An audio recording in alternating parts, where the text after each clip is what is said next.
If you're looking for an edge in the crypto market, you need to follow the whales. And when it comes to whale watching, one of the companies that has the most insight is Bitfinex.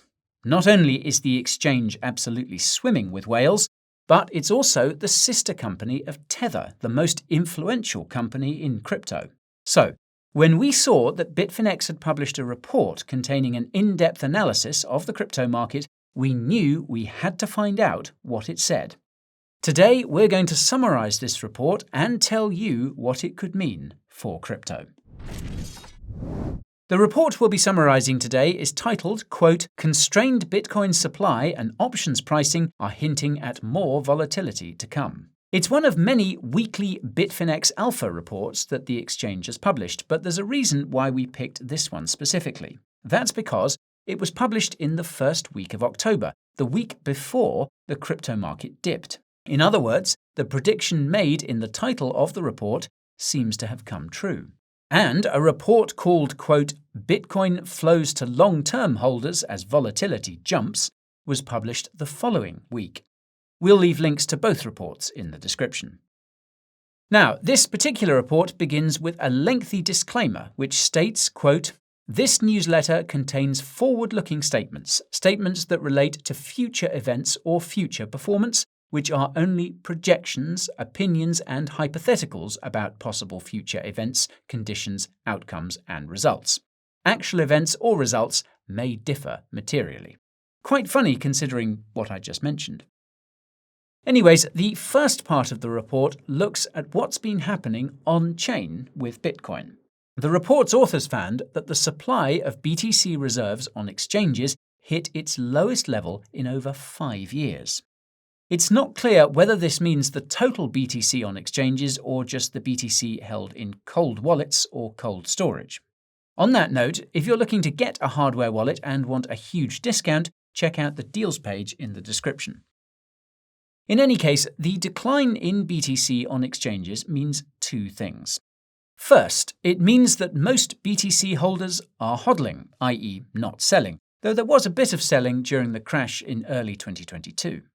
Second, it means that BTC's price is likely to be more volatile since there's less market depth on exchanges. In plain English, less BTC on exchanges means it's easier to push the price up or down. Oddly enough, the authors explain it as, quote, "A smaller pool of participants is wielding a more significant sway over Bitcoin's price." And they warn that this means traditional crypto market analysis may not work. Probably nothing. Anyhow, the authors also examined another indicator called coin days destroyed. If you watched our video about Glassnode and ARK Invest's new way of analyzing Bitcoin on-chain, you'll know all about these exotic indicators and how they can be made more accurate by adjusting how they're measured. As explained by the authors of this report, quote, "Coin days destroyed, CDD, is a crucial metric for Bitcoin supply analysis. Here's how it works. For any given movement of coins on the blockchain, multiply the number of coins by the days since they last moved. The result is what you see here, and I'll note that the authors used a 30-day moving average for this indicator.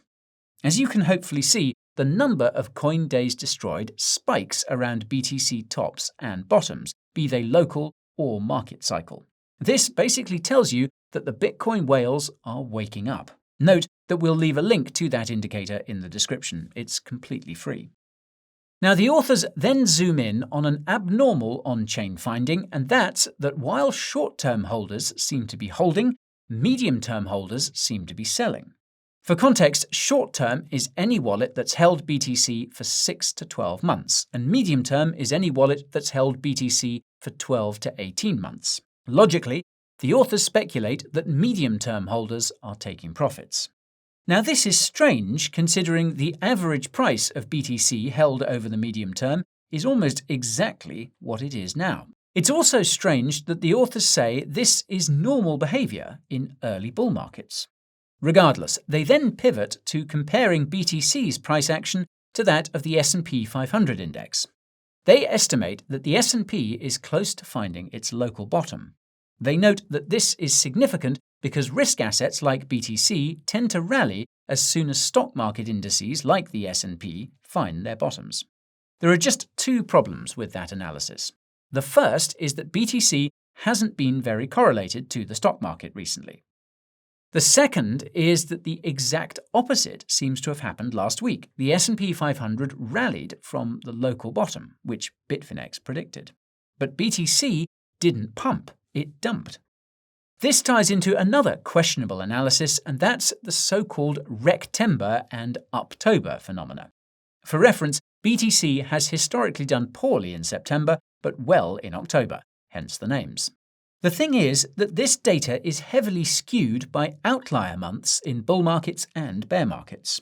For example, if you remove the Octobers that occurred during bull markets, BTC's returns for October are sideways to down, which is what we've mostly seen so far, at least at the time of shooting.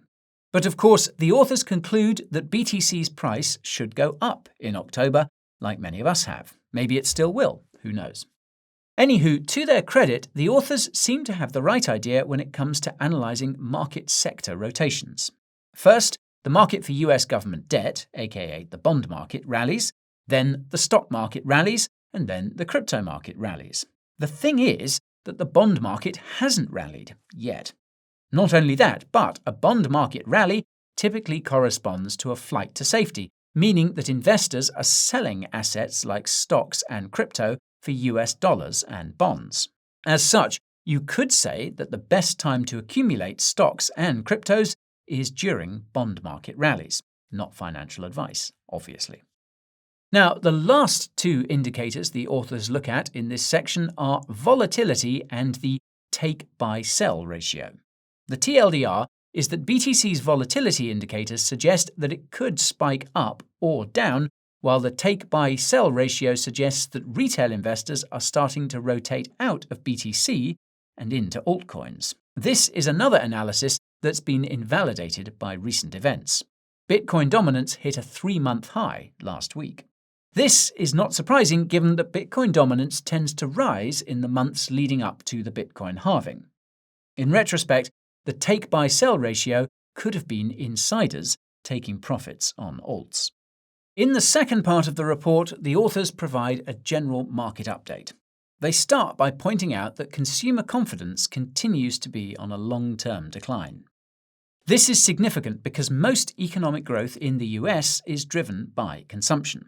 Less consumption means less economic growth. The authors also point out that the Fed intends on doing one more rate hike and keeping rates high into 2024. If you watched our video about the Fed's last press conference, you'll know that Chairman Jerome Powell appears to be very concerned about a recession. This could change the Fed's interest rate plans. That said, the authors then highlight the fact that consumers apparently do not plan on reducing their consumption, despite the decline in confidence. They're also not planning on buying houses anytime soon. This makes sense considering that mortgage rates are at multi-decade highs. What's fascinating is that many people who recently purchased homes have decided to lock in their current mortgage rates. This presumably implies that they believe interest rates will rise even higher than they already are. This is an outcome that the authors also foresee due to housing-driven inflation. If you watched our video about the housing market from last year, however, you'll know that the thing that drives housing prices is ultimately the demand for short-term and long-term rents. Depending on the location, there could be a decline in both, which will inevitably result in lower housing prices. Moreover, housing prices often fall the most during a recession, which could still be coming. Not surprisingly, one of the only economic sectors that's continued to boom over the last few months has been the defense sector. This is due to the unprecedented military support for Ukraine and what's likely to be a similar amount of military support for Israel. However, the authors noticed an uptick in orders for goods in general, even when you strip out those related to defense. Now, this could be explained by the fact that there was initially an oversupply of goods because of pandemic restrictions. A return to regularly scheduled manufacturing could be the reason. The authors predict that high interest rates will eventually bring manufacturing back down, except for defense-related manufacturing. If you watched our video about the man who predicted everything, however, you'll know manufacturing could continue to run hot due to all the fiscal spending. You know, it's telling that Bitfinex is analysing all of this. It seems that everyone is a macro analyst these days. In all seriousness, the authors also looked at US GDP, which was recently revised down but remains strong at over 2% per year. The next GDP figure will be released on the 26th of October. If it comes in higher than expected, the Fed may commit to staying higher for longer and deliver one more rate hike at its next meeting. What's bizarre is that the authors claim that economic growth will come down as high interest rates start to affect the economy, particularly the housing market. This seems to contradict their earlier claim that the housing market will continue to be a source of inflation, that housing prices will stay high. Based on our admittedly amateur understanding of the US housing market, it's one of the markets least likely to see a downturn due to higher interest rates. That's simply because most US homeowners have locked in a fixed interest rate for 30 years, 70% to be exact. Another 10% have locked in for 15 years. Specifics aside, the authors note that the combination of declining inflation and strong economic growth is increasing expectations of a soft landing, aka no recession because of high interest rates. If history is any indication, however, it's not a question of if, but when we'll see a recession. The authors of this report seem to agree and conclude with a sobering insight. Quote, potential challenges in the year's concluding months include the ongoing United Auto Workers strike, resumption of student loan repayments, heightened energy costs, and persistently high interest rates. You can add a potential regional conflict in the Middle East to that list. More about that in the description. Now, in the final part of the report, the authors go over a few key crypto headlines which you've probably heard by now. Recall that this report was published in the first week of October. Even so, the selection of headlines is eye-opening. The first one is about Terra co-founder Do Kwon. For those unfamiliar, Tether's former CTO and new CEO, Paolo Ardoino, who also happens to be the CTO of Bitfinex, was critical of Terra's UST stablecoin and referred to Terra's decision to back UST with BTC as a, quote, recipe for disaster. Now, this criticism was expected given that UST was a competitor to centralized stablecoins like Tether's USDT. Ironically, though, Tether has since revealed that its USDT stablecoin is partially backed by BTC and has also committed to using a portion of its monthly profits to buy BTC to hold as additional reserves. The fact that a story about Do Kwon is the first in this Bitfinex report is therefore peculiar given these circumstances. It's a similar situation with the second story in Bitfinex's report, which is about a fraudulent crypto company called ICOM Tech, which promised investors abnormally high returns from crypto trading and mining. As expected, neither of these ventures existed, and the money was being spent elsewhere. Now, two things stand out about this story. The first is that ICOM Tech was shut down way back in 2019. The only reason it was in the news recently was because its founder finally pleaded guilty. The second is that Tether has launched multiple initiatives related to Bitcoin mining over the last year. The mention of this story could therefore be a consequence of Tether's interest in the Bitcoin mining industry. I'll remind you that Tether is Bitfinex's sister company, though the exact relationship between them isn't entirely clear. Never mind the fact that they have overlapping employees, like Paolo. Anyway, speculation aside, the third story in Bitfinex's report is even more peculiar. It's about the SEC's potential approval of Ethereum futures ETFs, which subsequently launched just recently. This is peculiar because Bitfinex and Tether appear to be focused on Bitcoin, not Ethereum.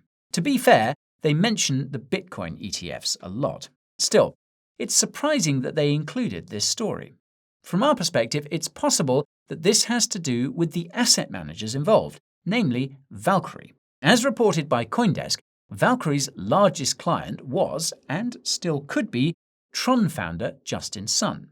Newsflash, most of the USDT in circulation exists on Tron. probably just a coincidence.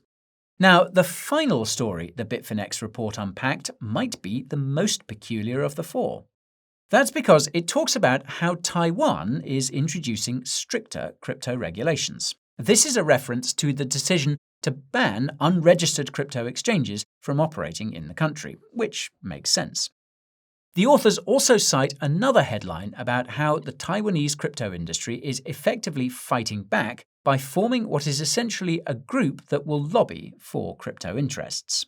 This lobby group presumably hopes to change the regulations for unregistered exchanges before they pass in November. Now, this is peculiar because Tether and Bitfinex are believed to be headquartered in Hong Kong, which is technically part of China. Tron itself hails from China and, in case you forgot, hosts most of the USDT in circulation. And, as all of you will know, the CCP believes that Taiwan is part of China as well. Given these facts, it's possible that the author's choice to select this story is related to the allegiances of Tether, Bitfinex, and Tron, their largest crypto partner. Even if this isn't the case, it clearly pertains to Tether. Most crypto exchanges use USDT. Cracking down on exchanges hurts Tether's bottom line. So, this brings us to the big question, and that's what all of this means for the crypto market. Well, for starters, it underscores the fact that indicators can and often do tell you when volatility is about to strike, but the direction is almost always a toss-up. In this case, Bitfinex forecasted a pump, and we saw a dump instead. At the same time, it underscores the fact that we seem to be entering a very volatile period, not just in crypto, but also in macro. Some of these factors are relatively predictable, like the Fed's rate hikes. Others are not so predictable, such as a war breaking out in the Middle East. It's these unpredictable factors that make it impossible to know with 100% certainty where any market is headed next. The crypto market is no exception, and some would say that it's even worse. As a relatively new asset class, it's extremely volatile, and the ways of analyzing it are pretty new as well. The perfect example here is on-chain analysis, which is as promising as it is imperfect. Now, the silver lining to this is that it seems to be sufficient to get a sense of what's going on with large cryptos such as BTC. The fact that the Bitfinex report started at the on-chain level should be a sign to use these indicators more often. The fact of the matter is that when there is less BTC on exchanges, then BTC's price is more volatile. When you realize that the balance of BTC on exchanges is in a strong downtrend, it begs the question of how the Bitcoin market will ever be liquid enough for large institutional investors to get involved. As experienced macro investor Raoul Pal pointed out in a recent interview with my colleague Jessica, one of the main reasons why institutions are sitting on the sidelines in crypto is because of a lack of liquidity. The exit of large market makers and the scrutiny of crypto exchanges has increased that drain in recent months. In case you haven't noticed, the scrutiny of crypto exchanges continues in most countries, notably the US. The fact that the US economy itself seems to be slowly but surely sliding into a recession suggests that there won't be many market makers, exchanges, or investors running to fill up crypto's liquidity pool. Speaking of which, it's possible that the macro-level volatility we're starting to experience due to things like geopolitics could cause the crypto markets to puke in the not-so-distant future. The prospect of a double bottom seems plausible, given that we saw a double top in the previous cycle. A capitulation among long-term Bitcoin holders is also probably something that BlackRock & Co. would like to see, or even need to see, before a spot Bitcoin ETF is approved. At the end of the day, that BTC needs to come from somewhere, be it the offshore exchanges or the hardcore BTC hodlers. Chances are that it's going to be a combination of both, and it's going to be interesting to see where entities like Bitfinex and Tether end up once the dust settles. For all their faults, these companies have played a key role in growing the crypto industry to the size it is today. Whether they will continue to play a key role going forward remains to be seen. If they don't, then that guarantees that a shake-up of some kind will have to occur, and that will likely be bad for crypto prices. If they do, then it's possible that crypto won't check the regulatory boxes it needs to keep growing. But hey, who knows? Maybe there's a happy medium out there somewhere. Let's just hope they find it. And that's all for today's video, folks. If you found it informative, smash that like button to let us know. If you want to stay informed, be sure to subscribe to the channel and ping that notification bell. If you want to help inform your crypto friends and family, take a second to share this video with them. And while you're at it, tell them about the Coin Bureau Deals page, where they can find up to $40,000 of bonuses and up to 60% discounts on trading fees on the best crypto exchanges. Remember, it also has the biggest discounts on the best hardware wallets too. So the link to that page will be down in the description. Thank you all so much for watching, and I'll see you next time. This is Guy, over and out.